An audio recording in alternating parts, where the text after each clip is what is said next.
Capítulo 6. ¿Es usted libre? Entonces viva como tal. Nunca fui testigo de lo que es vivir en esclavitud. Es decir, nunca vi a un esclavo con mis propios ojos. He leído acerca de la esclavitud, he visto películas, obras teatrales y documentales televisados en los que la esclavitud se recreaba en toda su crueldad. No conozco nada que sea tan horrible e injusto. Como ciudadano norteamericano me sorprende. Quizás debería decir me confunde. Pensar que mis antepasados estuvieran dispuestos a luchar por su propia libertad y a alcanzar la independencia de la nación, para luego dar media vuelta y esclavizar a otros hombres sin la menor vacilación. Los enredos de una lógica tan torcida no resultan congruentes a la razón. Ciudadanos libres, propietarios de esclavos. Hubo que emprender una guerra civil para romper ese yugo. Fue necesario un presidente valiente, lúcido, que se pusiera en la brecha, para ser luego malinterpretado, insultado y finalmente asesinado por una causa que para él no solo justificaba luchar, sino también morir. A comienzos de la segunda presidencia de Abraham Lincoln, en 1865, apenas unas semanas antes de que fuera asesinado, habló acerca de cómo ambos partidos desaprobaban la guerra. Y sin embargo, la guerra se había desatado. Continuó diciendo, ninguno de los grupos pensaba que la guerra alcanzaría la magnitud y la duración que ya ha alcanzado. Todos esperaban un triunfo fácil. Ambos partidos leen la misma Biblia, oran al mismo Dios e invocan su ayuda en contra del otro. En ese momento, la voz del presidente reelegido se quebró, dejando traslucir sus emociones. Habló de lo extraño y absurdo que era que un ser humano pidiera a un Dios justo que proveyera el pan con el sudor de la frente y la desventura de otro ser humano. Luego fue asesinado. Por fin se abolió legalmente la esclavitud. Fue entonces que los esclavos negros en todo el país resultaron oficialmente declarados libres. Shelby Foote registró esta anomalía en su libro La Guerra Civil.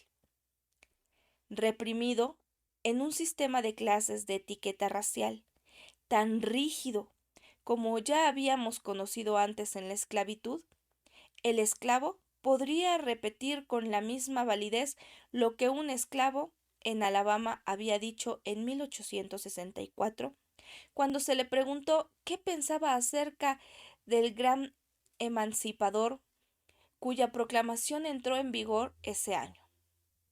No sé nada acerca de Abraham Lincoln, respondió él. Ellos dicen que nos liberó, pero tampoco sé nada acerca de eso. Sin embargo, sucedió algo que muchos nunca hubieran imaginado. La gran mayoría de los esclavos que vivían en el sur, que ya eran legalmente libres, siguieron viviendo como esclavos. La mayoría de ellos continuaron viviendo como si nada hubiera ocurrido. Eso me parece trágico. Se había desatado una guerra. Había sido asesinado un presidente. Se había firmado una ley que modificaba la Constitución.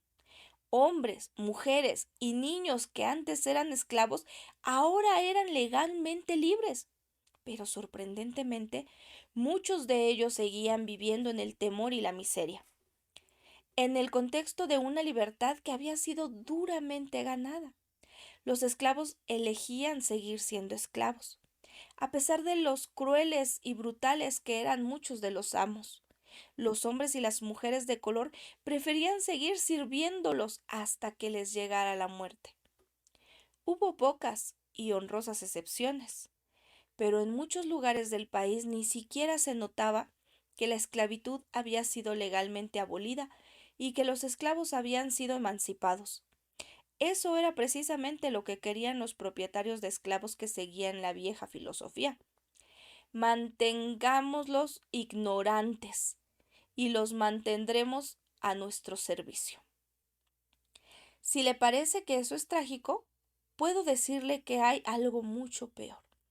Se refiere a los creyentes que hoy en día viven como esclavos. A pesar de que nuestro gran libertador, Cristo el Señor, pagó el precio más grande para abolir la esclavitud de una vez por todas, la mayoría de los creyentes se comportan como si todavía fueran esclavos. De hecho, aunque pudiera parecer extraño, la mayoría parece preferir la seguridad de la esclavitud antes que los riesgos de la libertad. Y a nuestro amo opresor, Satanás, le encanta que así sea. Le deleita que tantas personas se hayan tragado el engaño y vivan en esclavitud. El diablo sabe que hemos sido liberados de su control. Él lo sabe mejor que muchos de los que pertenecen a la familia de Dios. Sabe que somos libres, pero lo detesta. Por eso hace todo lo que puede para mantenernos sometidos por la vergüenza, la culpa, la ignorancia y la intimidación. Algunos conceptos básicos sobre la esclavitud. Si bien algunos lectores estarán bien informados respecto a los factores que quiero mencionar en relación a la esclavitud espiritual, la mayoría no lo está. Por lo tanto, creo que es necesario hacer un breve resumen de algunos conceptos básicos. Comencemos en la carta de emancipación, que es la carta a los romanos. Como está escrito, no hay justo ni aun uno. No hay quien entienda. No hay quien busque a Dios. Todos se han desviado. A una se hicieron inútiles. No hay quien haga lo bueno. No hay ni siquiera uno. Sepulcro abierto es su garganta. Engañan de continuo con su lengua. Veneno de serpiente hay bajo sus labios. Llena está tu boca de maldición y amargura. Sus pies son veloces para derramar sangre. Destrucción y miseria hay en sus caminos. Y la senda de paz no han conocido. No hay temor de Dios delante de sus ojos. Ahora bien, sabemos que cuanto dice la ley, lo dice a los que están bajo la ley, para que toda boca se calle y todo el mundo sea hecho responsable ante Dios, porque por las obras de la ley ningún ser humano será justificado delante de él, pues por medio de la ley viene el conocimiento del pecado. Romanos 3, del 10 al 20. En esta epístola encuentro al menos 3 analogías referentes a la esclavitud. La primera es sombría. Todos nosotros hemos nacido en la esclavitud del pecado. ¿Se ha preguntado cuán terrible era nuestra condición cuando aún no habíamos sido salvados? Revise esas palabras y observe por sí mismo. Nadie es justo. No hay conocimiento espiritual. No hay logros que satisfagan a Dios. No hay pureza, ni conciencia, ni paz, ni esperanza. Y por añadidura, no teníamos escapatoria. Éramos incapaces de cambiar nuestra esclavitud respecto al pecado. En esa condición, la persona condenada no sabe nada acerca de la libertad. La segunda analogía es gloriosa. Vino un día en que Cristo nos hizo libres. Llegó el día en que se dio a conocer por todo el universo, hasta el mismo infierno, una proclama de emancipación eterna. El pecador es oficialmente declarado libre. Es el anuncio que surgió de la tumba vacía en esa primera Pascua de Resurrección, el día en que nuestro gran libertador, Cristo, nos hizo libres. Doctrinalmente, la palabra que describe esto es redención. Cristo nos redimió. Pero ahora, aparte de la ley, la justicia de Dios ha sido manifestada, atestiguada por la ley y los profetas, es decir, la justicia de Dios por medio de la fe. En Jesucristo para todos los que creen, porque no hay distinción. Romanos 3, 21, 22. Me encanta estas palabras, porque no hay distinción. Para merecer la libertad, no tiene que haber nacido en determinado país, no tiene que haber determinado idioma, tiene que tener determinado color de piel, no, no tiene que ser culto ni informado, ni reunir cierta cantidad de dinero o llenar un formulario de requisitos. No hay ninguna condición previa. ¿Por qué? Porque todos éramos esclavos, esclavos de nuestro amo Satanás y esclavos del pecado. Por cuanto todos pecaron y no alcanzan la gloria de Dios. Versículo 23. Por lo tanto, todos los pecadores son redimibles. Si me permiten la palabra. ¿Cómo?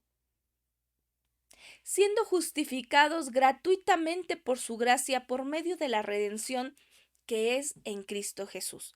Versículo 24. Permítanme que explique esto en términos cotidianos.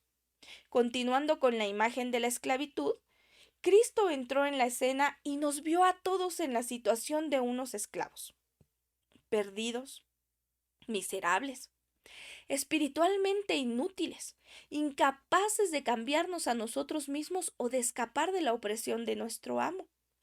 Movido por la compasión y el amor, Cristo, por gracia, pagó el precio para liberarnos. El precio fue su propia muerte. Al hacerlo, nos dijo a cada uno de nosotros, ya no tienes que vivir sometido a tu antiguo amo. Eres libre. Eres libre para servirme a mí por el resto de tu vida. Antes que Cristo viniera a nuestras vidas, estábamos irremediablemente perdidos en nuestros deseos, incapaces de refrenar nuestra conducta profana, nuestros impulsos hormonales, nuestra ambición insaciable, nuestro constante egoísmo, nuestras compulsiones por agradar a otras personas, controlarlas y manipularlas. Si bien algunas de estas conductas pueden habernos producido sentimientos placenteros y una periódica satisfacción, nuestra incapacidad de controlar nuestras tendencias nos traía complicaciones. Éramos esclavos.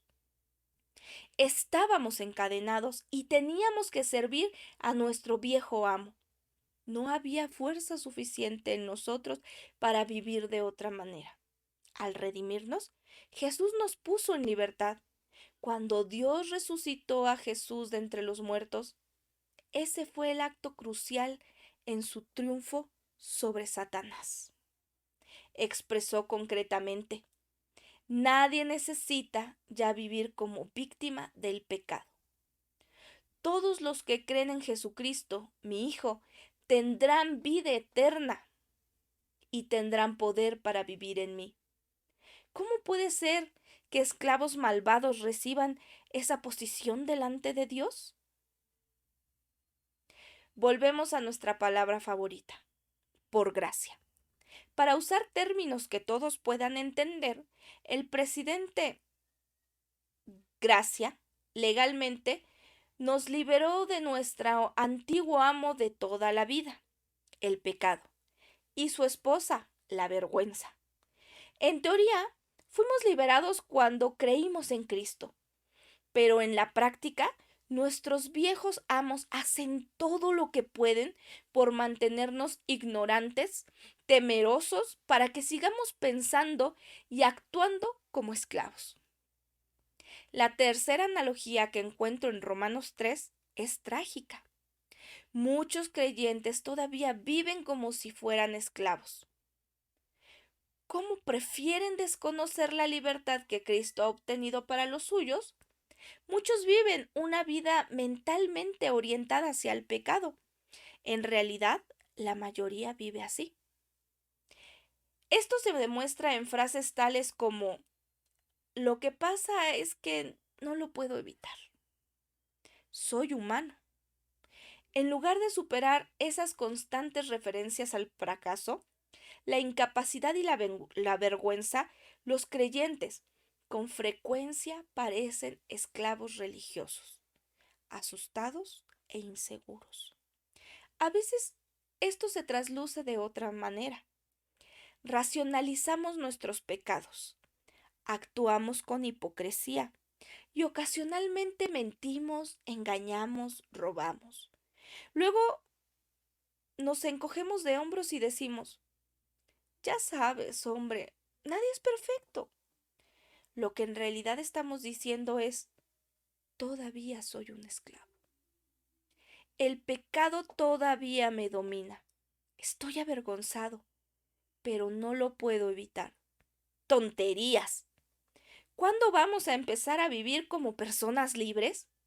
Dios nos dice a cada uno de nosotros, donde abundó el pecado, sobreabundó la gracia. Antes estabas esclavizado por una pasión, es cierto, pero ya no tienes que estarlo. Estás libre de esa opresión. Puedes vivir por encima de eso. La gracia despierta, vigorosa, y fortalece nuestra habilidad para vencer al pecado. ¿Está listo para pensar con un espíritu independiente? Una vez que realmente captamos la libertad que nos otorga la gracia, pueden transcurrir largos periodos de nuestra vida sin pecar y sin sentirnos avergonzados. Sí, eso es posible.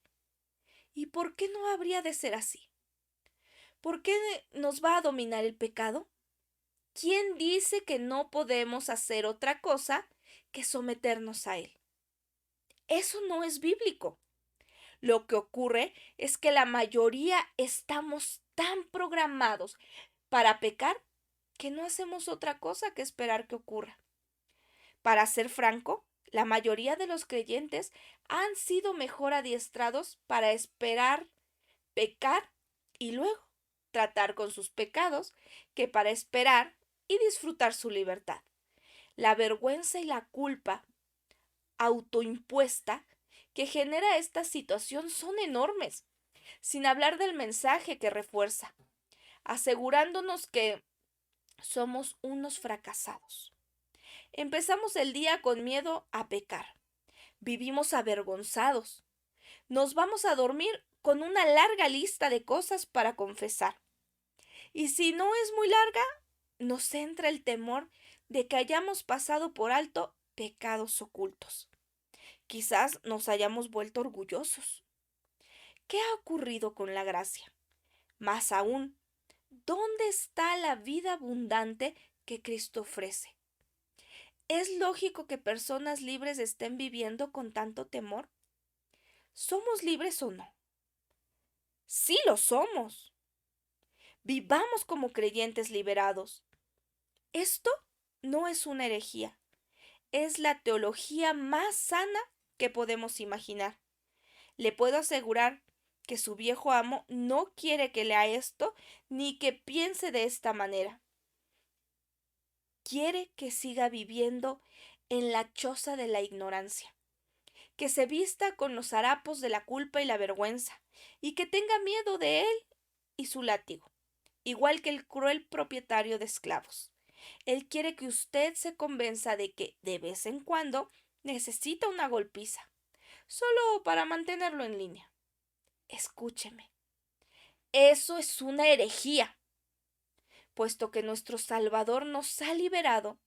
Nuestro viejo amo, el supremo asesino de la gracia, no tiene derecho alguno a cruzarnos el látigo por la espalda. Esos tiempos han terminado, amigo. Usted está libre. Aquellos que pertenecemos al despertar de la gracia nos rehusamos a vivir como esclavos. Hemos sido emancipados. Comprendamos lo que significa la libertad. Si avanzamos algunas páginas en la Carta Libertadora de Romanos, llegaremos al capítulo 6, uno de los más grandiosos capítulos de toda la palabra de Dios. He pasado meses estudiando y disfrutando de cada minuto. Este solo capítulo que contiene, a mi entender, la proclama de emancipación del creyente, más que en ninguna otra sección de las Escrituras. Encontramos aquí la verdad sobre la que se funda nuestra libertad. Libertad de la intimidación de Satanás y libertad del dominio del pecado. Aquí es donde deberían pasar sus primeras horas con la Biblia los creyentes principiantes, y no en los pasajes que nos dicen qué hacer después que pecamos, como Primera de Juan 1:9, o cómo restaurar nuestra comunión, a pesar de lo importante que puedan ser esos pasajes de las Escrituras.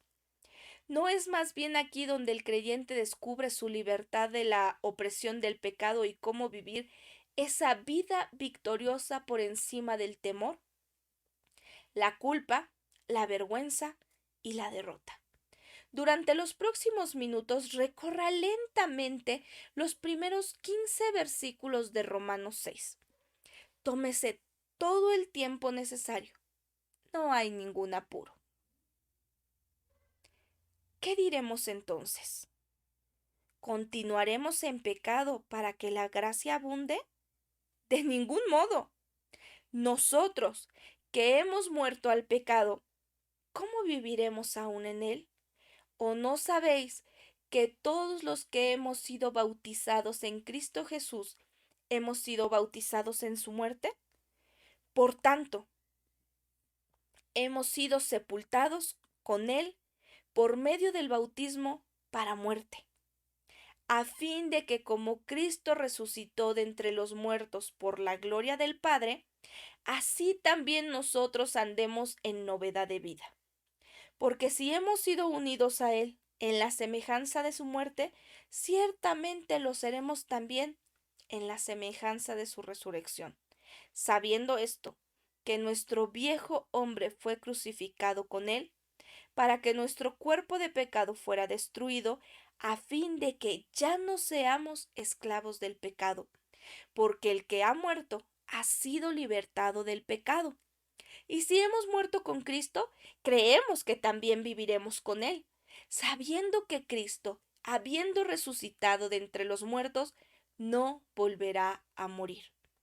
Ya la muerte no tiene dominio sobre Él, porque en cuanto Él murió, murió el pecado de una vez para siempre, pero en cuanto vive, vive para Dios. Así también vosotros, consideraos muertos para el pecado, pero vivos para Dios en Cristo Jesús.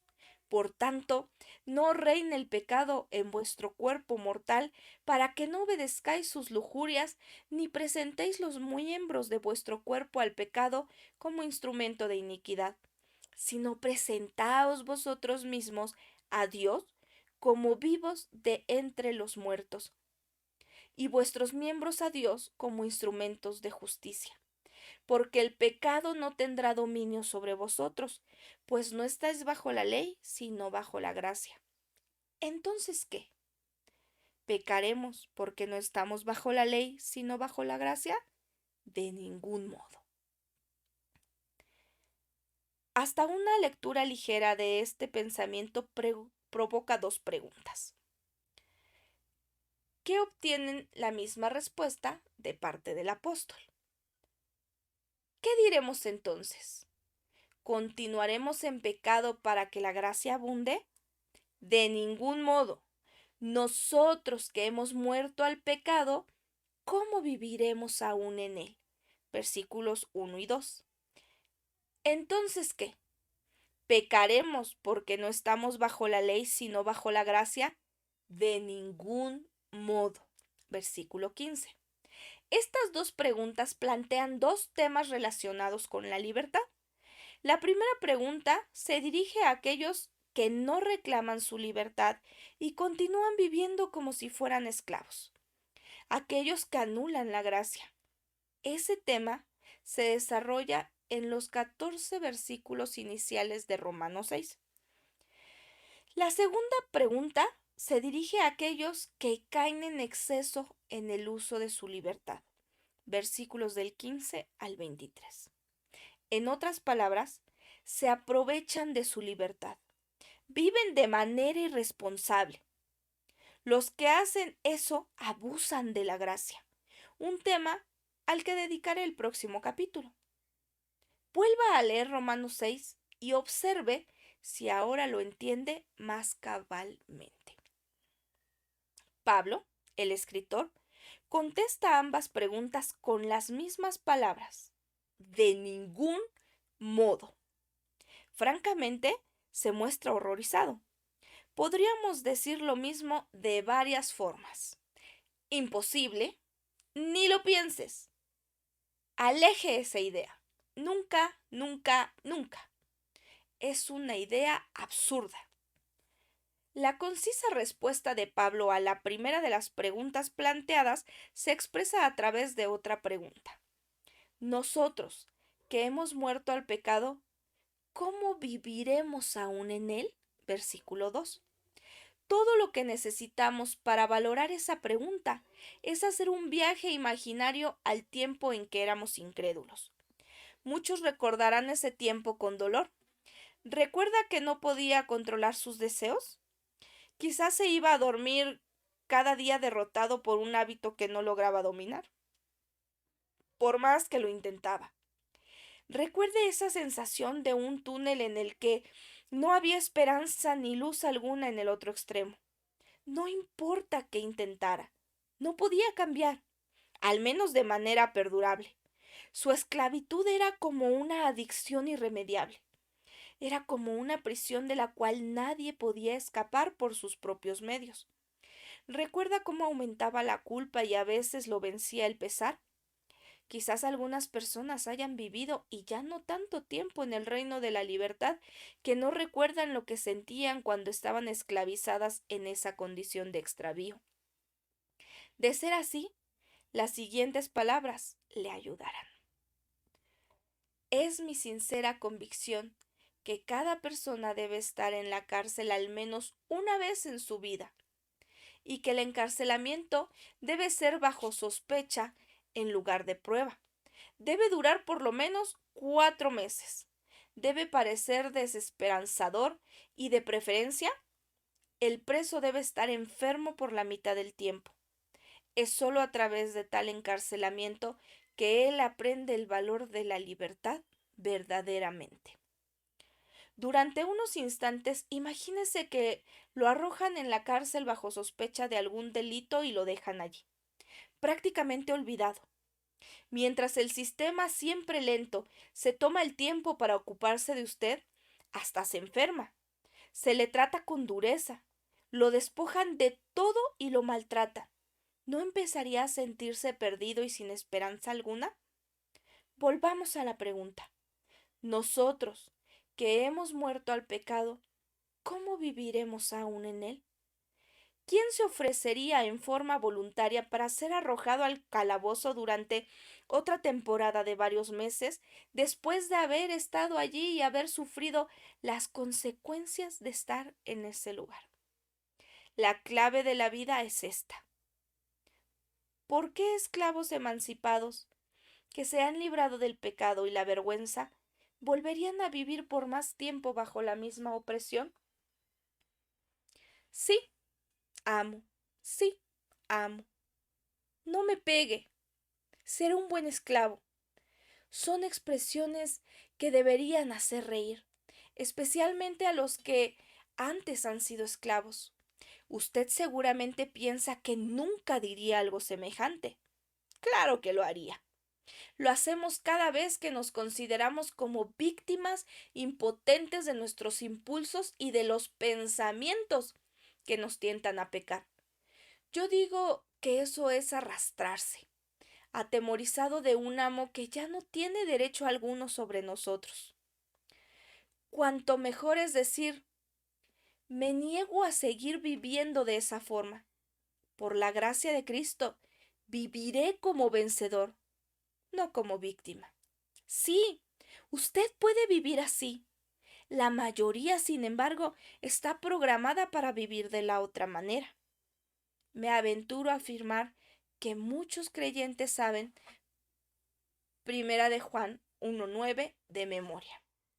Si confesamos nuestros pecados, Él es fiel y justo para perdonarnos los pecados y para limpiarnos de toda maldad.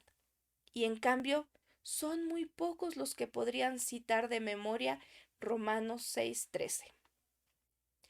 Ni presentéis los miembros de vuestro cuerpo al pecado como instrumentos de iniquidad, sino presentaos vosotros mismos a Dios como vivos de entre los muertos, y vuestros miembros a Dios como instrumentos de justicia. Hemos sido programados para pensar: sé que voy a pecar, que voy a fallar, que hoy voy a fracasar. Y como esto es así, tengo que estar listo para buscar nuevamente la purificación. Esto es porque usted no ha sido programado para entregarse a Dios en su nueva condición de vencedor sobre el pecado. Mucho mejor es comenzar cada día con el pensamiento puesto en la victoria, no en la derrota. Despertar a la gracia y no a la vergüenza. Enfrentar cada tentación con pensamientos como este: Jesús, tú eres mi Señor y Salvador. Yo soy tu Hijo, liberado, que depende de tu poder. Por lo tanto, Cristo, este día es tuyo, a fin de ser vivido para tu gloria. Actúa en mis ojos, en mi boca, en mis pensamientos y acciones, para que alcance tu victoria, Señor. Hazlo a lo largo de todo el día. Cuando enfrente tentaciones, me presentaré a ti para reclamar el poder que tú tienes para manejar la tentación. El pecado ya no tiene poder sobre mí. Sé que habrá ocasiones en que fallaremos momentáneamente, pero serán las excepciones y no la norma constante de cada día. Estamos bajo un nuevo amo, estimulados por el amor. Servimos a un nuevo amo, Cristo, y no al que antes nos oprimía. Es extraordinario disfrutar de la relación que tenemos con este nuevo amigo, pero no podremos disfrutarla hasta que pongamos al viejo hombre en su lugar. El difunto J. Vernon McGee contó una historia memorable cuando yo era un estudiante del Seminario Teológico de Dallas. Él estaba dando clases de la Biblia sobre la carta a los romanos. Sus historias llenas de mucho amor eran inolvidables, especialmente esta. Yo estaba sentado en la capilla de Chafer mientras el doctor McGee hablaba elocuentemente sobre Romanos 6. Nos contó la historia de una señora que vivía en el sur profundo de Estados Unidos y había disfrutado de una estrecha amistad con el novio de su infancia. Se enamoró de él y por fin se casaron. Su vida juntos no era perfecta, pero era gratificante. Gozaban de fidelidad y disfrutaban de momentos de alegría. Esto continuó durante años, hasta que él fue llevado de su lado de repente por un ataque al corazón. Incapaz de soportar no verlo más, ella decidió embalsamarlo, sentarlo en una silla, llevarlo en una vitrina de cristal y colocarlo justamente en la puerta delantera de la casa grande de su plantación. Cada vez que entraba por la puerta, ella sonreía y decía: «Hola, Juan, ¿cómo estás?». Y acto seguido subía la escalera de caracol. La vida seguía lo más normalmente posible mes tras mes. Allí, él se sentaba día tras día mientras ella reconocía su presencia con una sonrisa y un gesto de la mano. Más o menos un año más tarde, ella decidió hacer un largo viaje a Europa. Era un cambio de aires encantador. De hecho, mientras estaba en Europa conoció a un caballero americano que también estaba de vacaciones. Ella se dejó llevar por la emoción del momento y él puso su mundo de cabeza. Después de un noviazgo brevísimo, se casaron y disfrutaron de una luna de miel por toda Europa. Ella no mencionaba nada de Juan en casa. Por fin viajaron juntos a Estados Unidos. Al conducir por el camino sinuoso que llevaba a la casa, su nuevo marido decidió: «Este es el momento de cruzar el umbral con mi esposa en brazos y traerla de vuelta a su casa». este lugar maravilloso donde viviremos juntos para siempre. Él la levantó, abrió la puerta con un golpe de su cadera y entró, y casi deja caer a su esposa al piso. ¿Quién es este? Bueno, es Juan. Era mi anterior. Él ya es historia. Está muerto. El nuevo marido fue e inmediatamente excavó un gran agujero y enterró al antiguo marido de su esposa junto con la vitrina de cristal. Eso es exactamente lo que Cristo ha hecho. Sin embargo, sin darse cuenta de esa realidad, muchos cristianos ponen al viejo amo en una vitrina de cristal y lo saludan cada mañana y lo atienden todos los días de sus vidas. Vivimos como si nuestro viejo amo estuviera vivo. Aunque estamos muertos para él, ya no tiene derecho a ocupar nuestro pensamiento consciente. Servimos a un nuevo amo que nos ha llevado por el umbral, que nos ha despertado a una nueva vida, un nuevo amor, una nueva relación y un futuro totalmente diferente. Como somos criaturas de hábito, seguimos prefiriendo la seguridad de la esclavitud a los riesgos de la libertad. Por eso seguimos siendo más conscientes de nuestros pecados que de nuestro Salvador.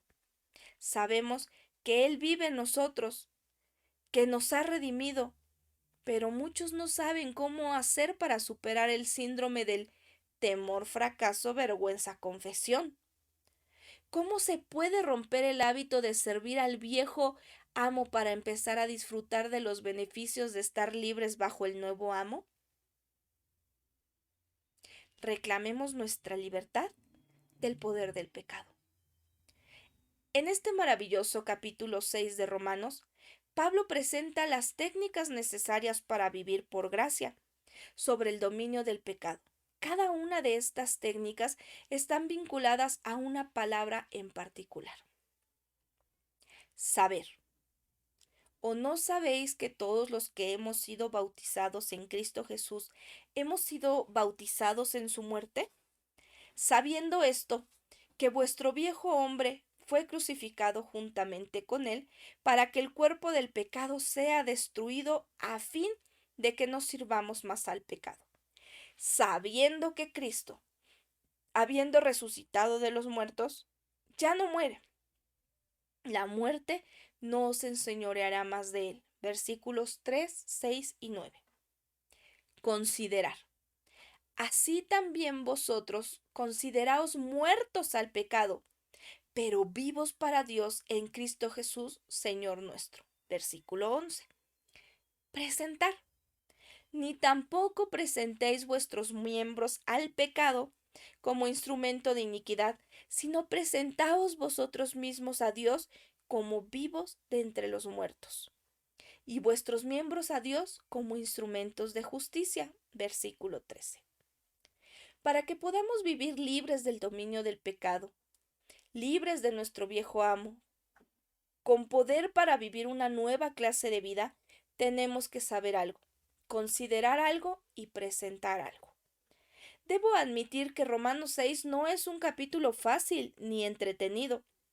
Tenemos que estudiarlo a fondo, de modo que durante los próximos minutos haré lo más posible por ser claro y mantener el interés, mientras contestamos 3 preguntas a la luz de este capítulo.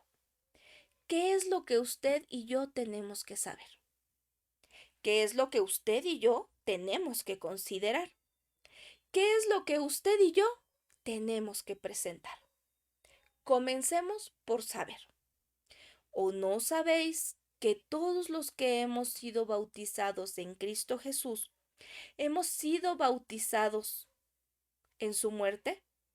Por tanto, hemos sido sepultados con Él por medio del bautismo para muerte, a fin de que como Cristo resucitó de entre los muertos por la gloria del Padre, así también nosotros andemos en novedad de vida. Porque si hemos sido unidos a Él en la semejanza de su muerte, ciertamente lo seremos también en la semejanza de su resurrección. Sabiendo esto, que nuestro viejo hombre fue crucificado con Él, para que nuestro cuerpo de pecado fuera destruido a fin de que ya no seamos esclavos del pecado, porque el que ha muerto ha sido libertado del pecado. Versículos del 3 al 7. Para entender de qué se trata todo esto, tenemos que poner a un lado el concepto del bautismo por agua y entender que aquí se hace referencia a un bautismo seco. Algunos bautismos en el Nuevo Testamento son mojados y otros son secos. El que aquí se menciona se incluye en esta última categoría. La palabra bautizo tiene que ver principalmente con un acto de identificación. Era un término que se usaba en el siglo I al sumergir una prenda clara en un líquido, digamos, escarlata. Una vez que la prenda se sumergía en la tintura escarlata, su identidad se modificaba del color original al color escarlata. El acto de sumergir que producía ese cambio de identidad se llamaba bautizo. Es el término griego del que se deriva nuestra palabra bautismo. Cristo murió por nosotros en la cruz y resucitó de entre los muertos. Al creer en la muerte del Salvador y en su resurrección, fuimos sumergidos en esa misma escena. Nuestra identidad cambió. No sentimos ni vimos nada, pero ocurrió. Cuando nos entregamos a Cristo, su muerte se hizo nuestra muerte. Su victoriosa resurrección se hizo nuestra resurrección. Su despertar a una nueva vida fue nuestro despertar, y su andar poderoso llegó a ser nuestro andar victorioso. Antes de que podamos disfrutar los beneficios de todo ello, tenemos que saberlo. La vida cristiana no es un continuo andar a tropezones, luchando por no alejarnos de nuestro Salvador. Él vive en mí y yo vivo en Él. Y en esta identificación con Él, su poder llega a ser mi poder. Su vida misma llega a ser mi vida. Y eso garantiza que su victoria sobre el pecado pueda ser mi victoria si la reclamo. No necesito seguir viviendo como un esclavo del pecado.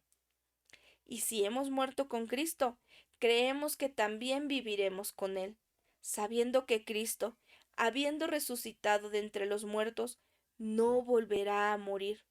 Ya la muerte no tiene dominio sobre Él, porque en cuanto Él murió, murió al pecado de una vez para siempre. Pero en cuanto vive, vive para Dios. Versículos del 8 al 10. Usted va a conocer a algunos creyentes muy bien intencionados que enseñan que debemos crucificarnos. Pero yo tengo para usted una buena noticia. Eso ya sucedió. Usted está en Cristo. Él fue crucificado una vez para siempre. Él murió por usted, de modo que usted ya no necesita morir de nuevo, puesto que estamos identificados con Él. Tenemos todo el poder necesario para vivir el resto de nuestras vidas por encima de la miseria y las lacras de la esclavitud. La muerte al pecado es un hecho consumado, terminado. En teoría, ya todo ha sido arreglado. Un andar victorioso tiene que partir de nuestro conocimiento de este hecho. La proclamación de la emancipación que otorga Cristo ha dado muerte a la idea de la esclavitud al pecado. Puesto que hemos muerto al poder del pecado, somos libres para servir a nuestro nuevo Señor. Me gusta mucho el relato del misionero que viajó desde Inglaterra para servir a Cristo en África. Cambió de embarcación en Lagos. Abordó un remolque costero para internarse en una región infestada de enfermedades donde pasaría el resto de su vida. Cuando cambiaba de embarcación, se cruzó con un cínico traficante de esclavos que lo criticó por su decisión y le dijo: si vas a ese sitio, morirás. El misionero, un creyente devoto, le contestó con suavidad: ya morí antes de salir de Liverpool. Solo cuando sabemos que hemos muerto al poder del pecado y estamos vivos al poder de Dios en Cristo, es que podemos vivir como vencedores y no como víctimas. Luego, Romanos 6:11 nos dice que hay algo que debemos considerar. Así también vosotros consideraos muertos para el pecado, pero vivos para Dios en Cristo Jesús. La palabra considerar es muy importante. Viene de una palabra griega que significa calcular, tomar en cuenta, anotar. Es un término alusivo a las finanzas, un término contable. Más que significar actúe como si así fuera, significa reconozca que es cierto, ingréselo al libro mayor, regístrelo en su cerebro. ¿Y qué es lo que debemos anotar? Exactamente esto, que estamos en Cristo, muertos al poder del pecado, y Cristo está en nosotros, otorgándonos el nuevo poder de Dios. ¿Y cuál es el resultado de esta consideración? Por tanto, no reine el pecado en vuestro cuerpo mortal para que no obedezcáis sus lujurias. Versículo 12. Al calcular, considerar todo esto y tomar en cuenta la verdad que sabemos cierta, destronamos al pecado y nos rehusamos a obedecer sus impulsos. La consecuencia secundaria de esta verdad es igualmente liberadora. Aun cuando pecamos o cuando ocasionalmente le fallamos, Dios no quiere azotarnos como esclavos, gritándonos, deberías estar avergonzado, sino perdonarnos como a hijos amados. Hace unos años, cuando yo estaba hablando en una conferencia que duraba una semana, me presentaron a una mujer de 24 años de edad. Ella estaba visiblemente incómoda y al borde de las lágrimas. Mientras conversábamos, era bastante obvio que se sentía llena de culpa y abrumada por la vergüenza. Casi no podía mirarme a los ojos. Poco después me enteré que había sido promiscua en su pasado. Unos 2 o 3 años de que nos conociéramos. Ella se había hecho cristiana. A medida que se interesaba cada vez más por las cosas espirituales, su pasado volvió a atormentarla.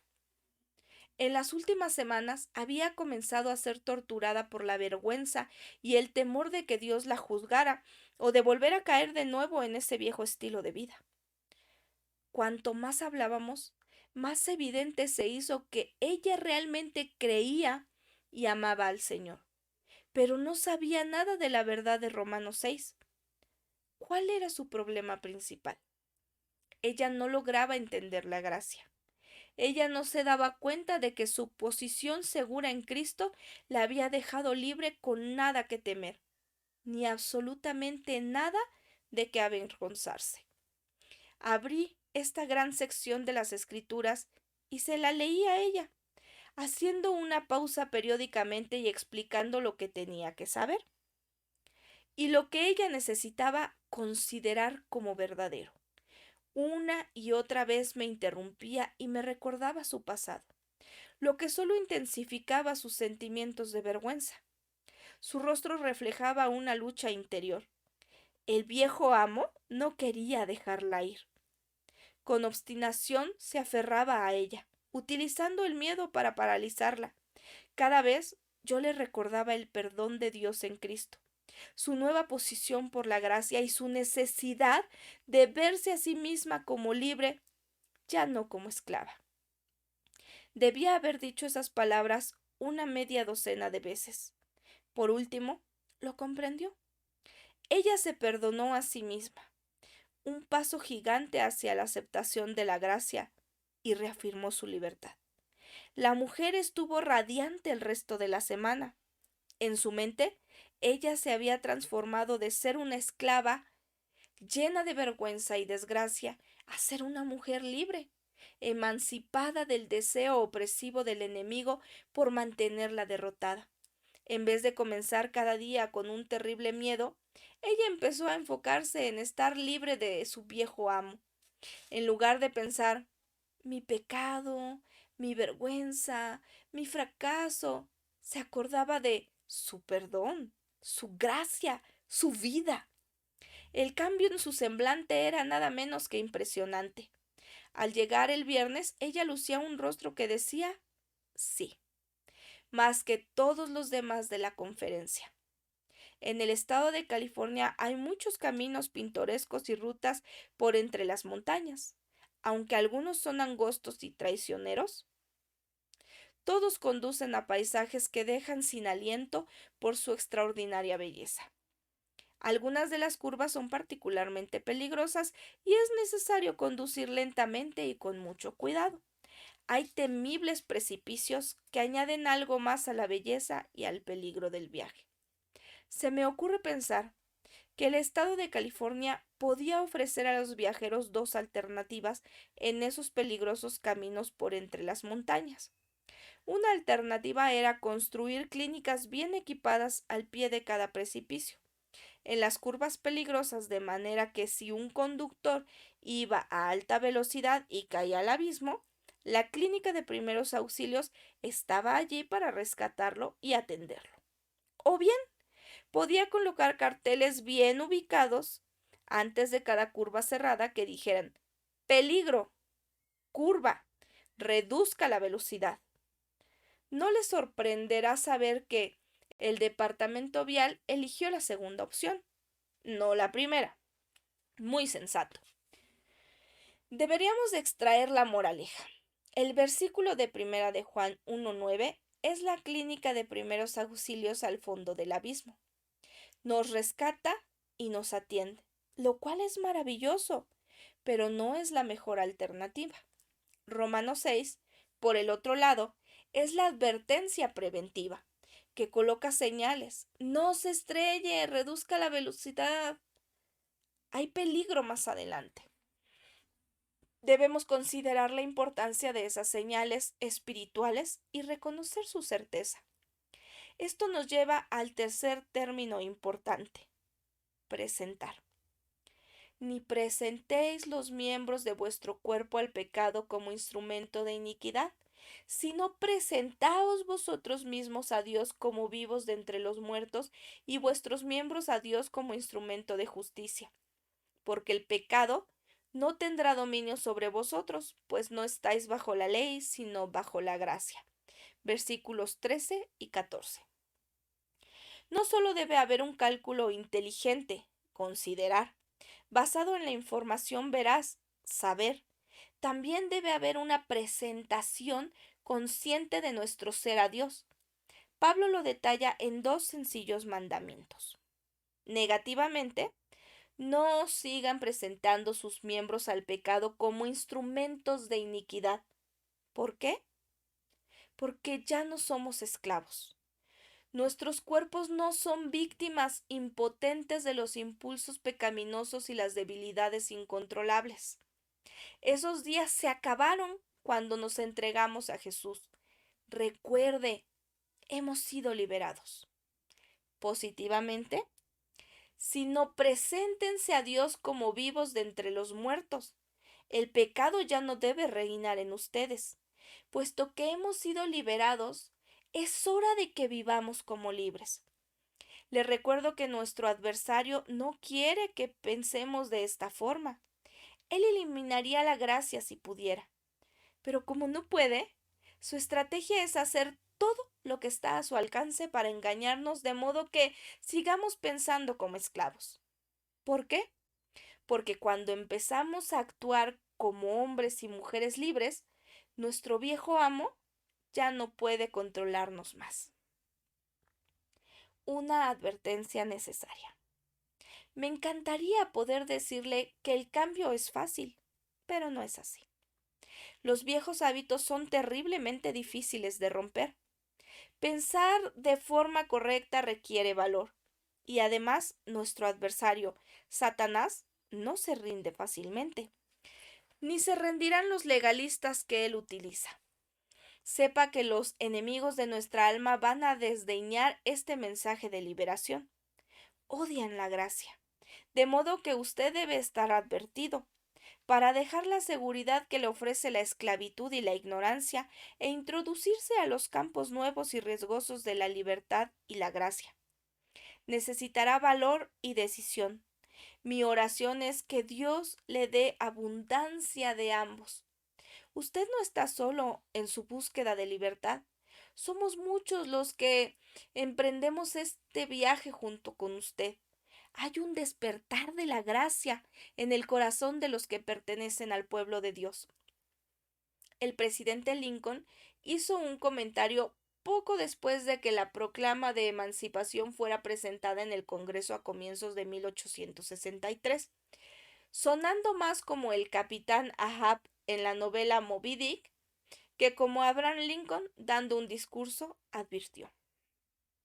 Somos como los balleneros después de una larga persecución de nuestra presa. Al fin le hemos clavado el arpón, pero ahora debemos tener cuidado de cómo nos conducimos, o de lo contrario, con un solo coletazo nos mandarán a todos al más allá. Sus palabras fueron proféticas. La proclama de emancipación provocó una intensificación en la guerra civil. Estaba totalmente acertado. La declaración de libertad produjo aún más enfrentamientos y más derramamientos de sangre. Hace falta una advertencia así. Nadie sabe qué lucha tendrá que enfrentar ahora que se ha decidido a vivir libre en lugar de ser un esclavo. Pero la buena noticia para muchos es esta. Al fin hemos clavado el arpón en el monstruo. Ahora debemos conducirnos cuidadosamente y estar atentos a su malvado coletazo.